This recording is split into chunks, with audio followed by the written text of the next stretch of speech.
Hey y'all! Lisa Van Ness here today, and I am joined by my favorite sidekick, Amy. And online you can find her on Instagram as About That Ink. And today we are going to talk about rubies, Ruby Red, not the jewels. So we've taken 4 inks, and she has put them side by side and compared them, and we're going to show you guys the differences today. So let's talk about, the first one on your list is Kaweco Ruby. Kaweco Ruby, yes. Okay. Sorry, we have background noise. Like, it's really Ruby Red, but I just put Ruby on here. Right, and this is the bottle. I like the bottle. I like the Kaweco bottles. Actually. I do too. They're 30 mils, so it's a good size, and I think it's pretty close to a true ruby. What do you think? Like when I think of compared to some of the others. Yeah, I like it a lot. It's a little bit leaning toward pink red. So it's got nice shading to it. I think it's really pretty. It's nice. It's nice. I think it's a closer to what I think of as ruby than the other 3 that we will be looking at. I think so too. So the next one we have is the Edelstein or Edelstein, whatever we want to call it, Edelstein Ruby. This is the bottle. These are really nice bottles also. I'm kind of into bottles, I guess. So it's a nice rectangle shape. And the name is at the bottom along with Pelican. So Pelican makes a standard line of inks, and then they make this more upscale line of the Edelsteins. And they have like different yearly inks as well. Like this year's ink is Olivine, the ink of the year. So they make several different limited editions as well as the standard line. So this ruby, I feel like is not far off, but maybe it's a little bit red and a little bit dry. I think it's a really pretty red. I don't see too much. There's a lot of shading, which is nice. And I don't really think it leans towards too pinky. After looking at this, I realized that I do appreciate the shading aspect. Whenever you did the word Edelstein, I definitely see a ton of shading. Yeah. And so for you guys who are fans of shading in the red tones, this one is a red leaning, of course, as ruby would be, and it's got a lot of shading going on, so it's kind of cool. And even in the medium and the broad nib, I can see it for sure in the medium. Mm-hmm. Some shading going on just in the medium nib. Where this Kaweco Ruby comes out a lot darker. Like it's a more saturated ink, I think. There's a little shading, but not much. Definitely no sheen in either of these. Right. And now we're talking Monteverde Ruby. So Monteverde makes 2 different sizes. They make a 90 mil in all their inks. And so if it's a favorite color of yours, then you can have plenty. And then if you have a desire to have it, but you're one of those people who changes inks a lot, you may prefer the 30 mil. And the 30 mil ink is a nice size, kind of like the Kaweco, for those of us who change our inks a lot. Is that in their gemstone line? This is in the gemstone line, but they do make other lines as well. All their lines, they make the 30 mil size and the 90. So it's a really great red. Yes. It's a red.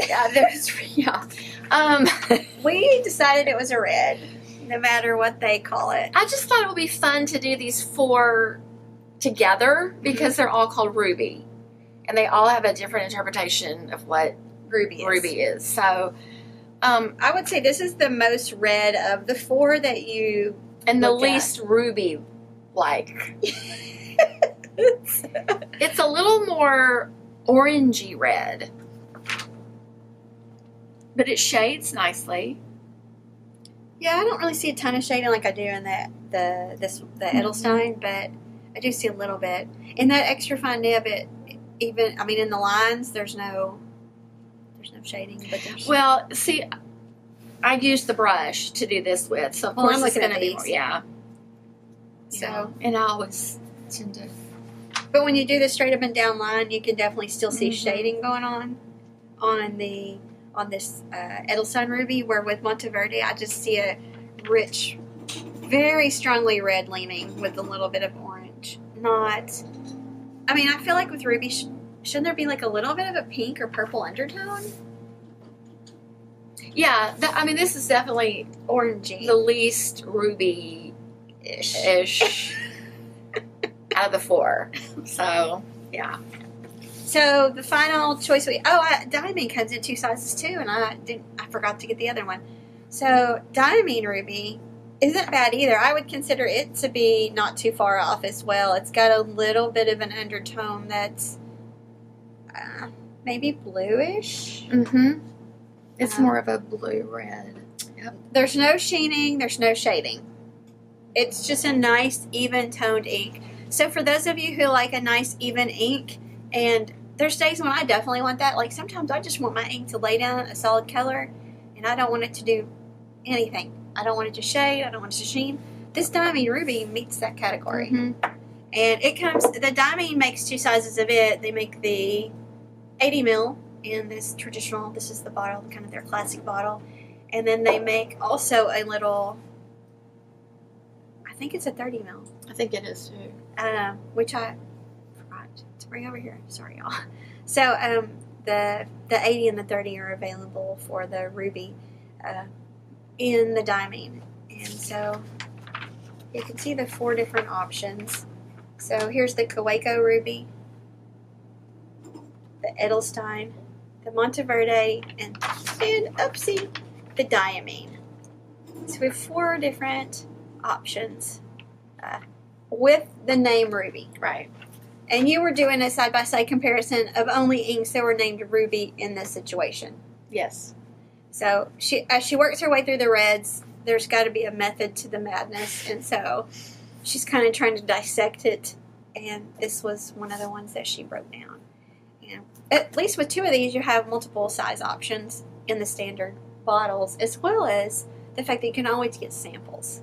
Yep. Because we always have samples available in our inks.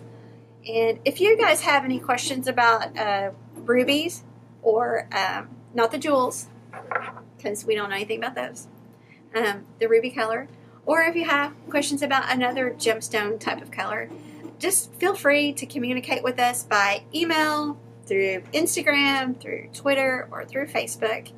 You can find our website at venice1938.com, and we'll be glad to reply to you. We try to reply within a couple of hours, but there's times when we're at Pinchos or we get behind and we take a day or 2 to reply. So anyway, Amy has become such an awesome specialist at ink. Feel free to communicate with her. She can be reached through the Instagram page about that ink, and you can send her a private message because sometimes she posts about stuff too. I do, yeah. She also teaches hand lettering classes, so if you're ever in Little Rock, Arkansas, feel free to find out about her classes that she teaches, not just here, but around town as well. And she has some cool art that you can take a look at as well. And you can send me a direct message on about that ink on Instagram. Yeah, Instagram's kind of our thing lately. So you can follow our inky adventures here on YouTube through following us up there or down here. Yeah. Okay, I'm gonna watch other videos so I know what I'm doing. You can follow us and keep up with our inky adventures somehow, some way through YouTube. This may have to be cut out. I don't know. Anyway, we look forward to hearing from you guys, and if you have anything that you want us to check out for you as far as inks go, just feel free to give us a holler. And I guess this is my southern goodbye. So You're very lengthy. I'm sorry. We say goodbye, but then we're not. That's our pre-goodbye. So. And that's a southern thing. It is. I realize that it's like a 30-minute thing. It is. Yeah. And you hug 20 times. Yeah. So, for those who are from the north, tell me, do you guys spend 20 minutes saying goodbye? It's because you don't want to go. Like, you want to stay. Right? I think even when you do want to go, it still happens. That's true. So this is our Southern goodbye. Bye, y'all.